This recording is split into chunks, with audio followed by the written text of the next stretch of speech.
여러분 안녕하세요. 네, 정말 예배당에는 정말 필수 인력도 더 줄여가지고 정말 필수만 있는 것 같습니다.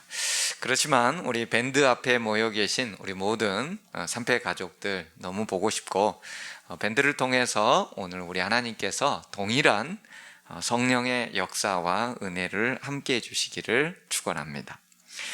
오늘 저는 사사기 지난주에 설원에 의해서 이어서 사사기 1장에 관계된 내용들을 여러분들과 함께 살펴보고자 합니다.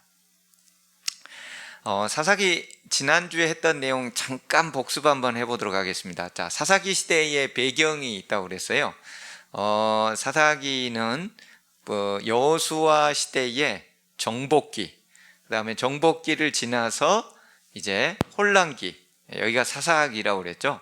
그리고 나서 이제 왕정기로 가는 기간입니다. 그래서 정복하는 것은 여호수아서와 그 다음에 혼란기에는 사사기와 룻기, 그 다음에 왕정기는 사무엘, 열왕기, 역대, 예언서와 각종 시가서가 대부분 여기에 속한다고 그랬습니다.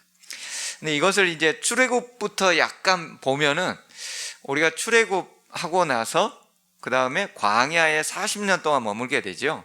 그리고 나서 이제 가나안 정착을 하게 됩니다. 신약에서는 출애굽 사건을 가리켜서 우리의 영적 상황으로 보면 뭐라고 그래요? 출애굽을 침례라고 합니다. 광야에 침례를 받고 나서 시험을 거치고요.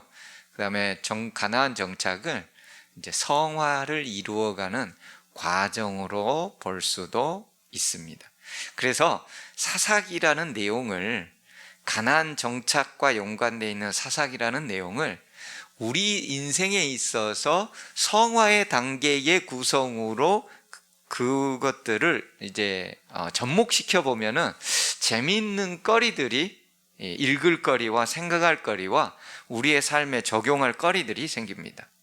우리가 출애굽을 할 때에 하나님을 믿고서 침례를 받았다면, 광야의 시험이 있고 나서 그 다음에 이제 하나님의 백성, 성도로 성화된 생애를 살아가는 그러한 삶을 어떻게 살 것인지에 대하여 조금씩 알려주는 성경이 사사기라고 생각하시면서 보면은 조금 더 얻을 수 있는 것들이 많지 않을까 생각이 됩니다. 자, 오늘 사사기 1장 제가 1절로부터 10절을 읽도록 하겠습니다. 여호수아가 죽은 후에 이스라엘 자손이 여호와께 여쭈어 이르되 우리 가운데 누가 먼저 올라가서 가나안 족속과 싸우리이까? 여호와께서 이르시되 유다가 올라갈지니라. 보라, 내가 이 땅을 그의 손에 넘겨주었노라 하시니라. 유다가 그의 형제 시므온에게 이르되 내가 제비 뽑아 얻은 땅에 나와 함께 올라가서 가나안 족속과 싸우자. 그리하면 나도 네가 제비 뽑아 얻은 땅에 함께 가리라 하니 이에 시므온이 그와 함께 가니라. 유다가 올라가매 여호와께서 가나안 족속과 브리스 족속을 그들의 손에 넘겨주시니 그들이 베색에서 10,000명을 죽이고 또 베색에서 아도니 베색을 만나 그와 싸워서 가나안 족속과 브리스 족속을 죽이니 아도니 베색이 도망하는지라. 그를 쫓아가서 잡아 그의 엄지손가락과 엄지발가락을 자르매 아도니 베색이 이르되 옛적에 70명의 왕들이 그들의 엄지손가락과 엄지발가락이 잘리고 내 상 아래에서 먹을 것을 줍더니 하나님이 내가 행한 대로 내게 갚으심이로다 하니라. 무리가 그를 끌고 예루살렘에 이르렀더니 그가 거기서 죽었더라. 유다 자손이 예루살렘을 쳐서 점령하여 칼날로 치고 그 성을 불살랐으며 그 후에 유다 자손이 내려가서 산지와 남방과 평지에 거주하는 가나안 족속과 싸웠고 유다가 또 가서 헤브론에 거주하는 가나안 족속을 쳐서 세세와 아히만과 달메를 죽였더라. 헤브론의 본 이름은 기럇 아르바였더라. 자, 우리가 여기 사사기 1장 1절로부터 10절을 읽으면서 여러분들 혹시 질문 같은 게 좀 떠오르는 게 있나요? 뭐 늘 읽었던 내용이고 대부분 다 아는 내용인데, 저는 읽으면서 한 가지 궁금한 게 생겼어요. 그게 뭐냐면, 하나님은 왜 여호수아 이후에 지도자를 지명하지 않으셨을까 하는 거예요. 우리가 알다시피 출애굽할 때는 누구요? 모세가 있었고, 그 다음에 가나안을 정복하는 전쟁할 때는 누가 있었고요? 여호수아가 있었어요. 그러면은 우리는 자연스럽게 모세와 여호수아로 연결되는 이스라엘의 리더, 지도자를 그 다음 가나안 정착에서도 자연스럽게 생각할 수가 있는데, 근데 하나님께서는 모세가 죽을 때는 여호수아를 데려다가 지도자로 삼으라고 명령을 하셨는데, 여호수아가 죽을 때는 아무런 말씀과 언급을 안 하시는 거예요. 그래서 사사기 1장의 첫 부분이 여호수아가 죽은 후에라는 말로 시작하는 이유가, 그 후에는 하나님께서 지도자를, 후사를 임명하지 않으셨다는 것을 사사기 1장 1절의 서두가 보여주고 있는 거예요. 왜 그러셨을까요? 왜 모세와 여호수아의 계보를 이어서, 그 당시로 하자면은 갈렙이 있었을 수도 있고, 갈렙이 아니면은 그 당시에 틀림없이 하나님께서 리더를 지목할 수도 있었을 법한데 지목하지 않으시고 여호수아가 죽은 후에라는 말로 사사기의 첫 부분은 시작합니다. 왜일까요? 왜 하나님께서는 지명하지 않으셨을까요? 이 사사기 전체의 내용과 연관되어 있어요. 방송으로 참여하시는 분들, 답변을 제가 볼 수가 없어서 하나님은 보이는 지도자 모세, 보이는 지도자 모세가 보이지 않았을 때 출애굽기 32장에서 어떤 일이 벌어졌어요? 금송아지 사건이 일어나잖아요. 난리가 났어요. 그래서 모세는 보이지 않는 하나님을 대신하는 이 땅에 어쩌면 이스라엘 백성에게 있어서 보이는 하나님 같은 역할을 하는 거예요. 보이지 않은 하나님 대신에. 그래서 모세가 40일 동안이나 시내산에 올라가서 하나님과의 언약을 맺고 율법을 받고 있을 때 이스라엘 백성들은 보이는 하나님 모세가 보이지 않자 그들은 난리가 나서 금송아지를 만들어서 이게 우리 하나님이다 라고 그들은 보이는 하나님을 만들어 버렸어요. 모세 이후에 여호수아가 있었죠. 그래서 여호수아가 그 다음에 보이지 않는 하나님을 대신하는 약간의 보이는 하나님 같은 그런 지도자의 역할을 해온 거예요. 근데 이제 침례받을 때, 그리고 시험 기간, 이런 모든 기간 동안에는 지도자가 앞에가 있어요. 교사도 있고 담임 목사도 있고 다 있어요. 그런데 가나안에 정착해서 이제 신앙을 홀로 스스로 시작해서 살아갈 때 누구를 봐야 되는 거예요? 이제는 하나님만 봐야 되는 거예요. 보이지 않는 하나님이 친히 이스라엘 백성을 한 걸음 한 걸음 다 인도해 가실 것을 하나님께서는 천명하시는 것하고 똑같은 거예요. 그렇지 않으면은 여호수아 이후에 반드시 지도자를 지명을 하셨어야 돼요. 근데 하나님은 지명하지 않으셔요. 그것은 보이지 않는 하나님. 이제는 그래서 사사기서 부분부터는 우리의 영적 생활로 하자면 마치 그 성도가 성화된 생애를 살아야 되는 그런 모습으로 비춰진다는 이유가 바로 이런 부분이에요. 이제는 모세를 보는 것이 아니고 여호수아를 보는 것이 아니에요. 그들이 훌륭하게 하나님의 어떤 예수 그리스도의 역할들, 구원자의 역할들을 했지만은 그들도 완벽한 존재는 아닌 것이었죠. 실수가 있었고 그들의 때를 따라서 옷을 벗어야 되고 죽음에 이르는 때가 있었다는 거예요. 하지만 하나님께서는 이제는 보이지 않는 하나님이 나의 인도에 따라서 친히 나만 보고 이제 살아야 된다는 것을 알려주시기 위하여 하나님은 차기 지도자를 임명하지 않으신 것 같아요. 그래야 이게 말이 맞잖아요. 홍해를 건너서 침례를 받고 광야에 시험이 있고 나서 그 다음에는 이제 교회 다니면서 우리가 목사가 표준인가요? 수석장로님 표준인가요? 아니잖아요. 오직 누구만이 우리의 표준이에요?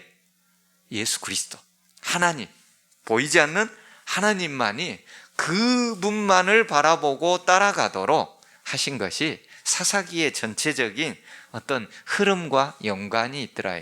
그래서 사사기 1장 1절에는 여호수아가 죽은 후에라는 말로 시작하고 여호수아 이후에 지도자를 하나님이 임명하지 않으신 것입니다. 자, 그러면 이스라엘 전체 백성들은 이제 어떻게 살아야 되는 거예요? 눈에 보이는 인간 지도자가 아니라 눈에 보이지 않는 하나님을 친히 믿고 따르고 그렇게 하나님과 동행하는 사역을 해야 되는 거예요. 근데 사사기 전체는 그 일에 이제 실패하는 모습들을 보여주고 있는 것입니다. 자, 그래서 사사기 1장 1절에서 첫 번째로 드는 생각이 왜 하나님은 여호수아 이후에 지도자를 지명하지 않으셨을까? 그것은 보이지 않는 하나님이 친히 인도하시기 위함이었다라는 것이고요. 자, 그 다음에 사사기 1장에 또 보면은 제가 파란색 글씨로 이제 써놨는데 이스라엘 자손이 여호와께 여쭙습니다. 우리 가운데 누가 먼저 올라가서 가나안 족속과 싸우리까? 여호수아 시절에 이미 가나안의 많은 부분을 대체적으로 정복을 하고 그리고 이스라엘의 12지파에게 전부 다 땅을 배분해 주었어요.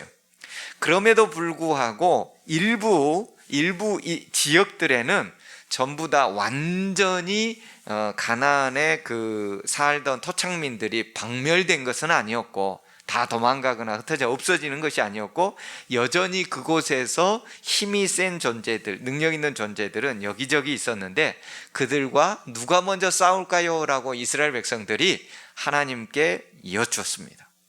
하나님께서 여호와께서 누가 먼저 올라가나요? 유다. 왜 유다가 나온다고 그랬어요? 첫 번째로 이스라엘의 지도력이 사무엘상 사사기를 쓴 사람이 누구라고 그랬어요? 사무엘이라고 그랬잖아요. 사무엘서의 전체적인 내용이 어떻게 흘러가요? 유다 지파의 다윗 왕가를 연결시키는 것으로 나가잖아요. 그렇기 때문에 하나님께서 사무엘을 통하여 결국 유다 지파의 중요성을 나옵니다. 자, 그런데 유다가 올라가라 라고 했을 때 유다가 그의 형제 누구에게요? 시므온에게 이르되 내가 제비 뽑아 얻은 땅에 나와 함께 같이 가서 싸우자. 그러면 너희들이 나가 싸울 때 우리가 다 같이 가줄게 라고 해가지고 싸우게 됩니다.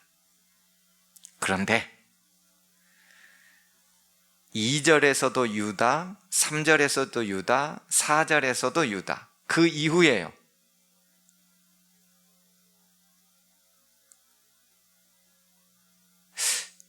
유다 지파가 계속 나오는데 왜 사사기 1장에서 유다 지파와 시므온 지파가 서론에 등장하게 될까요? 그냥 하나님께서는 유다 백성이 먼저 가서 싸우면 되는 것이고 왜? 이제 다윗 왕가를 통해서 메시아가 유다 족복에서 나올 테니까 그러는 도중에 그냥 유다가 시므온하고 같이 싸우자고 했나 보다. 여러분, 시므온 지파하고 싸우는 얘기가 안 나온다 할지라도 사사기 전체적인 내용과 다윗 왕가의 이야기와 그것에 따른 메시아의 전체적인 구속사의 흐름과 연결하는데 어려움이 있어요, 없어요? 전혀 없어요. 시므온 지파가 이야기를 단축하고 핵심적으로 유다 지파하고 연관이 있을 것 같으면 시므온 지파가 나올 이유가 하등에 없어요. 근데 사사기 1장에 첫 부분에 유다와 시므온이 동시에 등장을 하고 있는 거예요. 그게 궁금한 거예요. 여기 보면은 이제 이스라엘 백성이 가나안을 정착하면서 여호수아 시절에 이제 땅을 배분한 것이 나옵니다. 제일 꼭대기 위에 뭐가 있어요? 단지파가 있죠. 단지파. 그리고 여러분 그 성경을 읽다 보면은 사사기라든지 사무엘서라든지 열왕기서라든지 이런 데 읽다 보면 단부터 브엘세바까지라는 말 혹시 들어보셨나요? 그 말이 무슨 말이에요? 예, 단은 이스라엘의 북쪽 끝이에요. 브엘세바는요, 유다의 저 남쪽이에요. 그렇기 때문에 단에서 브엘세바라는 뜻은 이스라엘의 저 북방의 끝에서 남쪽 유다의 끝까지라고 해서 이스라엘 전체를 일컬을 때 단에서 브엘세바까지라고 얘기를 합니다. 자, 그런데 여기 보니까는 브엘세바가 나와 있는 데가 유다 지파죠. 근데 유다 지파 내에 뭐가 있어요? 시므온이 이렇게 감싸져 있는 형태예요. 근데 여러분들이 인터넷이나 이렇게 검색을 하게 되면은 대부분의 여호수아 시절의 땅의 배분을 이와 같은 형식으로 나와 있는데, 이것은 성경을 조금 더 면밀히 보면은 이런 형태가 아닙니다. 많은 학자들은 오히려 그렇게보다는 어떻게 해요? 여기 유다와 시므온이 함께 되어 있는 거 보입니까? 시므온이 유다 속에 이렇게 하나의 섬처럼 들어있는 것이 아니고 유다와 시므온이 같이 들어있는 거예요. 그걸 우리가 어떻게 알 수가 있느냐? 여호수아 19장 1절에 시므온 자손의 지파를 위하여 그 가족대로 제비를 뽑았으니 그 기업은 유다 자손의 기업 중에서라 라고 되어 있습니다. 그러니까 유다 자손이 얻은 그 분배받은 기업 중에서 시므온도 받았어요. 근데 창세기 49장에 보면은, 창세기 49장은 야곱이 죽음을 앞둔 직전에 이스라엘의 모든 자식들, 그 야곱의 12 아들들에 대하여 각 지파에 대하여 미래를 예언해 놓은 것입니다. 그 중에 우리가 유다 지파는 뭘요? 홀이 유다를 떠나지 아니하고 치리자의 지팡이가 그를 떠나지 아니할 것은 실로가 오실 때까지 그러하시겠다라고 하면서 유다 지파에게는 왕권과 거기에서 메시아권이 나올 것을 천명하십니다. 두 번째, 시므온과 레위에 대해서는 창세기 49장에 이렇게 기록해 놓고 있어요. 시므온과 레위는 형제요, 그들의 칼은 잔해하는 기계로다. 내 호나 그들의 모의에 상관하지 말지어다. 내 영광아 그들의 집회에 참여하지 말지어다. 그들이 그 분노대로 사람을 죽이고 그 혈기대로 소의 발목 힘줄을 끊었음이로다. 그 노염이 혹독하니 저주를 받을 것이요 분기가 맹렬하니 저주를 받을 것이라. 내가 그들을 야곱 중에서 나누며 이스라엘 중에서 흩으리로다. 여러분, 왜 시므온과 레위는 이렇게 동시에 한꺼번에 미래에 대한 예언을 아버지 야곱으로부터 받았을까요?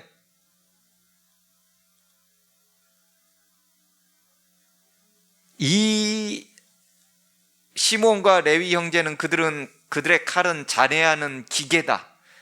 이게 어디에서 지금 나온 배경으로 지금 야곱이 예언하는 거죠? 창세기 34장 디나 사건이었죠.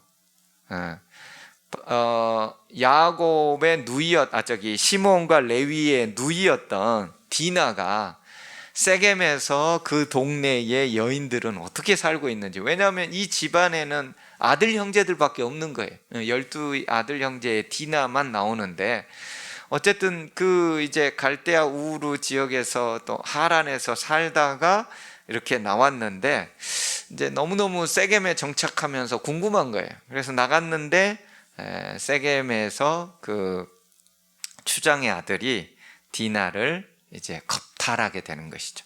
그러면서 그 여인을 자신의 아내로 맞이하겠다라고 하니까 야곱이 듣고 화가 너무너무 끓었지만은 묵묵히 있다가 이제 아들들이 이제 유목을 하다가 돌아오니까 이런 일이 있었다고 얘기를 합니다. 그리고 나서 그 추장이 와가지고 우리 아들과 당신의 딸들을 결혼시켜서 우리가 서로 통용하고 살아갑시다. 여기 있는 땅들은 목초지로 넓으니 당신들이 얼마든지 살아도 좋습니다 라고 하니까 시므온과 레위가 너무나 화가 났어요. 그래서 꾀를 내죠. 우리는 할례 받지 않은 사람하고는 거래하지 않습니다.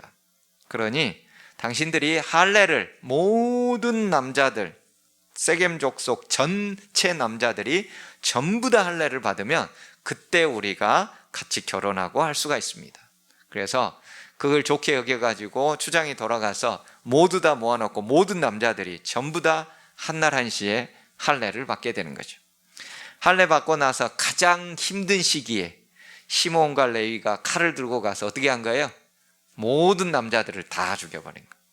무엇을 빙자로 해서요? 할례를 빙자로 해서. 원래 할례는 뭐의 징표인데요? 하나님과 그의 백성의 언약의 징표인데 하나님이 주신 언약의 징표를 살인의 도구로, 죽음의 도구로 사용해 버린 것이었죠. 그래서 야곱이 그 사건에 대하여 시므온과 레위에 대하여 매우 불쾌하고 분노하게 되죠. 그래서 그들이 떠나오게 됩니다. 그리고 시므온과 레위의 그 사건들은 바로 그들의 미래뿐만 아니라 그들의 자손들의 미래까지 결정하는 일이 되어버립니다.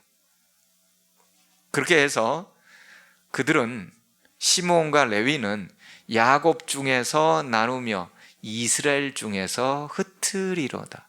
그래서 레위 지파는 땅을 배분을 받았어요? 못 받았어요? 못 받고 다 이스라엘 전역에 흩어지죠. 시므온은요, 여호수아 19장에 보면 유다 자손 기업 중에서 받은 걸로 되어 있기 때문에 그 내에서 유다 자손들 속에서 흩어져서 살아가는 모양새로 유다와 시므온이 함께 있는 이런 형태로 되어 있는 것. 이게 시므온이. 자, 그런데 유다가 올라가라 라고 해서 유다가 나오고 6절로부터 10절에도 유다 자손이 예루살렘을 쳐서 점령하고 유다 자손이 내려가서 산지와 남방과 평지에 거주하고 유다가 가서 헤브론에 거주하는 족속을 치고, 심지어 17절부터 20절도 유다가, 18절에도 유다가, 19절에도 유다가. 시므온은 딱 한 번만 나와요. 함께 갔다라는 말. 전체적인 내용이 뭐예요? 유다가 주도했고 유다가 모든 것을 다 했어요. 시므온은요, 옆에 그냥 따라다닌 거예요. 왜냐하면 시므온이 열심히 했다는 내용이 전혀 없어요.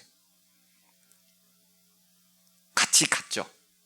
하지만 모든 주도권은 전부 다 유다가 가지고 있는 것이죠. 자, 그러면 왜 유다와 시므온이 이렇게 같이 나오면서 이런 내용을 굳이 이렇게 장황하게 일장 서두 서론에서 끼워 넣었냐 이거예요. 왜 그랬을까요? 시므온 얘기 없어도 아무 상관이 없잖아요. 유다가 먼저 가서 점령했고 다 그렇게 하면 끝나잖아요. 왜 굳이 시므온을 넣어야 돼요?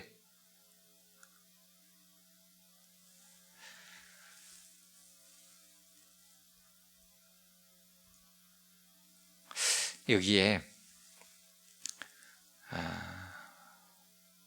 정답은 하나님의 은혜라는 거예요. 시므온 지파는 거의 한 게 없어요. 시므온 지파를 굳이 넣어놓지 않아도 된다니까요. 그러면 뭔가 유다 지파가 전부 다 하고 다니는 거예요. 시므온은요,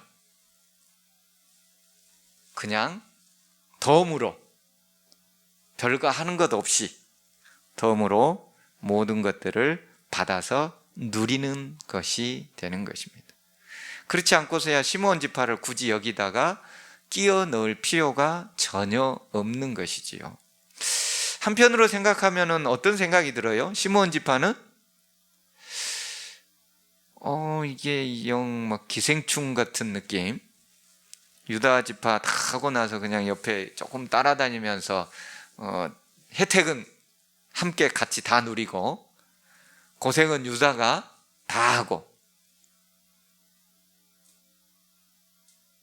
근데 사사기의 서론에서 유다 지파와 시몬 지파의 관계를 굳이 넣어놓은 이유는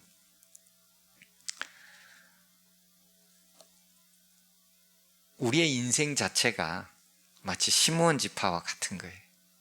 사실은 우리가 뭘 대단히 한 것 같다고 하지만은 우리가 스스로 우리가 잘하고 뭐 똑똑하게 하는 일, 열심히 하는 일, 그 일을 가지고 우리가 구원받을 수가 있나요?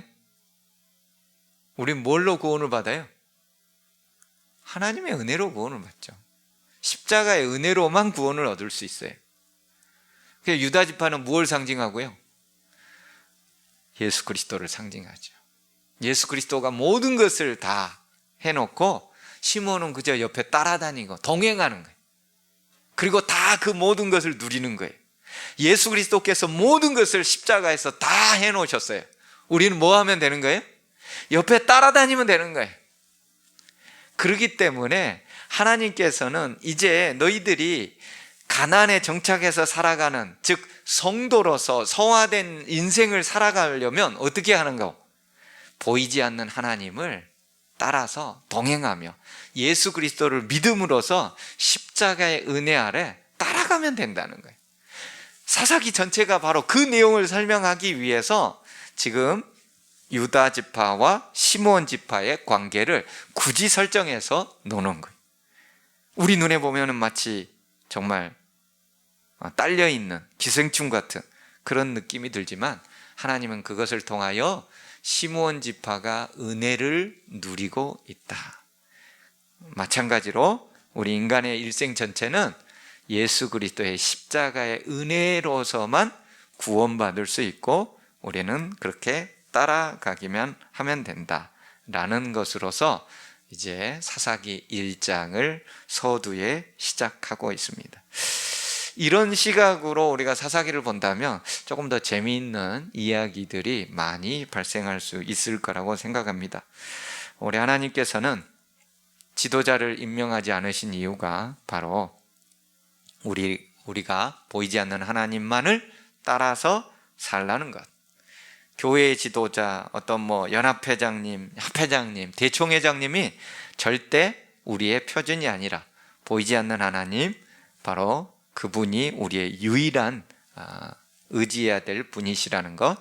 그리고 시므온 지파처럼 하나님의 은혜로 유다 지파의 그 베풀어진 은혜, 그 유다의 지파의 핵심 되는 메시아 예수 그리스도, 그분의 은혜 아래서만 우리는 구원받고 이 세상을 온전히 살아갈 수 있다는 것을 보여주는 전체적인 큰 그림이 사사기라는 것을 알려드리면서 하나님의 은혜, 시므온 지파를 깊이 명상하는 그런 우리 화요일 저녁 기도회가 되기를 간절히 바라며 말씀을 드립니다.